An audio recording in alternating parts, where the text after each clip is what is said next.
We start with a story in Barking and Dagenham that will be upsetting for them, but already affects a lot of us as it is. Yes, it's the splash on the Barking and Dagenham folks. As you say, a lot of people will kind of say, so what to this? But they've said residents may have to pay to park at home. A very contentious issue, I'm sure, locally. Hundreds of people will have to pay to park outside their houses under proposals to reduce congestion and tackle air pollution.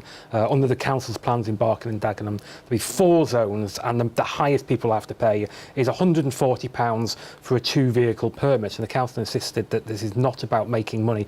But I imagine there's a lot of people in areas west of Barking and Dagenham who look at that and think that that seems like quite the bargain, actually. Yes, absolutely. And people would not, that the council is sitting, it's not about making money, thinking I've heard that phrase used in other stories before. Of course, I'm sure that's the case here, though. Absolutely. Let's head now to a fascinating story involving Guns N' Roses and dinosaurs. Yeah, this is one of those headlines that doesn't go quite where you're expected to. Legendary Guns N' Roses guitarist Slash wants improvements for Crystal Palace Park's dinosaurs.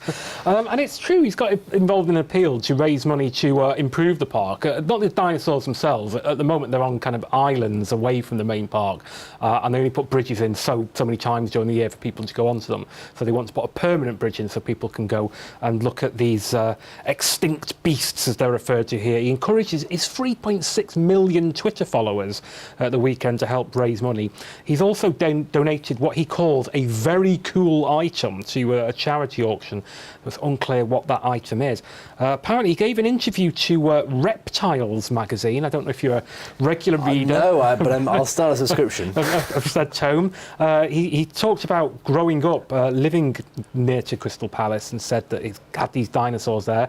He said the figures they had, though, were completely anatomically correct. I mean, quite struggled with that. Quite how he knows, I don't know. It turns out that an extra string to the bow of Slash, if you will. Absolutely, learning lots more. That does sound like a strange teenage boy's dream from the 1980s, but it is in the news now.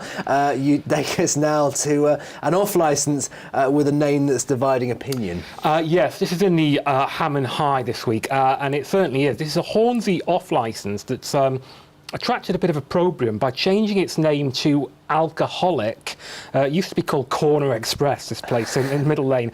And it's not only got the name Alcoholic in quite large lettering, but an illuminated image of a man dropping a bottle as he stumbles backwards. So they're laying it on quite thick here. The owner said the sign was, quote, funny, but Alcohol Change UK's director, which is an alcohol awareness charity, he certainly doesn't see it that way. He said it's designed to be tongue-in-cheek, but can only have negative effects.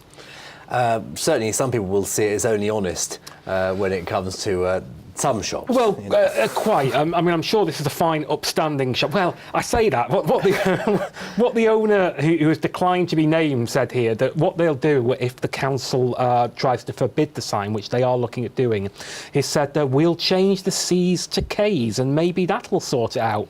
It's funny. It's just a laugh.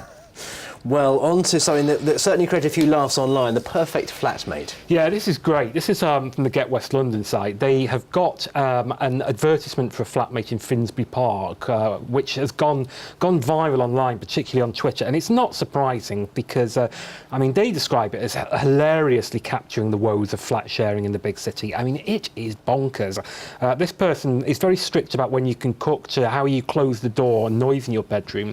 Just to start off, it says, I need you to be out of the flat on weekdays during normal working hours, which is not great if you don't work 9 to 5, as I suspect neither of us do.